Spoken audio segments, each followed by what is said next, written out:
Morning everyone, আমি স্নিগ্ধা নিয়ে আসলাম আরও একটা মিনি ব্লগ। আশা করছি সবাই ভালো আছে। স্নান করে পুজো সেরে নিলাম, তারপরে এদিকে স্কিন কেয়ার করছি। জানো, সারাদিন ব্যস্ততার মাঝখানে স্কিন কেয়ারটা করতে সবচেয়ে বেশি ভালো লাগে। একটা স্কিন কেয়ারের ভিডিও আলাদা করে আনবো, বাট সময় হয়ে উঠছে না। সারাদিন এত ব্যস্ততার মাঝখানে তাও এই মিনি ব্লগটা আপলোড করতে পারছি। ভিডিওটা বানাতে আমার সবচেয়ে বেশি ভালো লাগে, বাট আগের দিনের ভিডিও এডিট করা, তারপরে সেগুলোকে পোস্ট করা, জন্য ভিডিও পোস্ট করতে দেরি হয়ে যাচ্ছে। বিকালে রেস্ট নিয়ে এখন যাচ্ছি কম্পিউটারে কিছুক্ষণ আগেই যাব, কারণ রূপলাগি থেকে আমার কিছু জিনিস কেনা আছে, কসমেটিক্স। বলতে বলতে রূপলাগিতে চলেও আসলাম। ওখানে কেনাকাটা করার পর আমরা দুজন চলে যাচ্ছি আমুলে।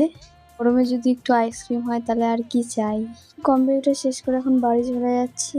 বাড়িতে এসে মা বললো রেডি হ, একটা জায়গায় যাব। আমাদের পাশের পাড়াতেই হচ্ছে শনি ঠাকুরের পুজো, সেখানেই চলে আসলাম। এখানকার ভিড়টা দেখো।